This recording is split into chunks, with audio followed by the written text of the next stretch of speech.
Tenéis un BMW y os vibra de esta manera, la palanca, el volante y la puerta, enseguida os voy a decir por qué es.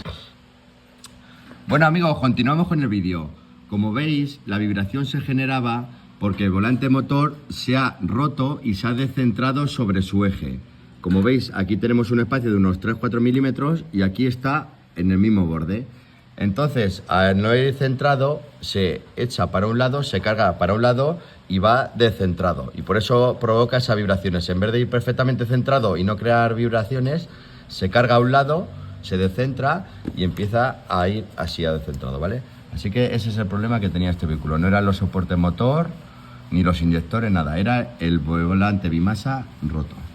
¿Qué tal? Buenos días. Vamos con la piba explicación. Voy a aprovechar que voy a montar el embrague para que lo veáis antes de montarlo, ¿vale? Mirad, este es el embrague que ya lo he desmontado para que lo veáis claramente. Y aquí se puede apreciar, enfoca así desde arriba, que el volante bimasa se ha descentrado hacia un lado. Como veis, aquí está pegado, no queda hueco. Y aquí queda una abertura de eso, de unos 4 o 5 milímetros. Que en algo que gira a 5000 revoluciones es muchísimo, ¿vale? Y como veis, aquí tenemos el nuevo y está perfectamente centrado porque es nuevo, ¿vale? Para que lo entendáis más claramente, ¿cuál es la imagen? Pues aquí tenemos el volante motor, habéis visto que bien dibujo, y se descentra sobre su eje. Como veis, se queda así descentrado. Y tenemos toda esta abertura. Lo voy a volver a dibujar, que se vea más claro.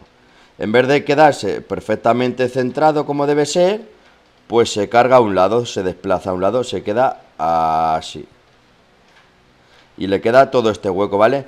Entonces, claro, una masa a 5000 revoluciones, y esto pesa muchísimo, esto pesa por lo menos 20 kilos. Imaginaros, 20 kilos desfasados, cargados a un lado. Pues en vez de ir perfectamente recto, se empieza a vibrar, ¿vale? Se va cargando la masa a un lado a otro y se vibra, ¿vale? Entonces, corta. Por lo tanto, mucha gente se cree que cuando estás sentado en el asiento del conductor y el coche está vibrando, normalmente puede ser por los tacos del motor, pero eso son vibraciones mucho más pequeñas y cortas, ¿vale? Es un retembleteo. Tú estás sentado y está así vibrandillo.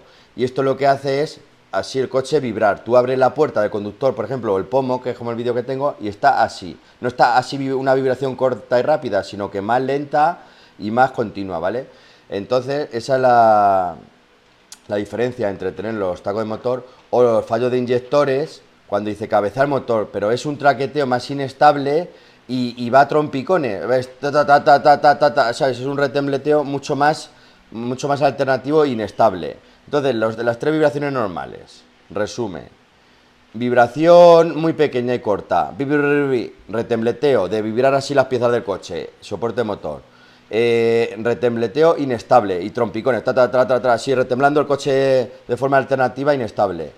Inyectores. Y luego volante bimasa cíclicamente, pero un movimiento mucho más, con una mucha mayor longitud y más lento, ¿vale? Así, más en progresiones. La puerta así, más lento, o el pomo así, ¿vale? No así vibrando rápido, ¿vale?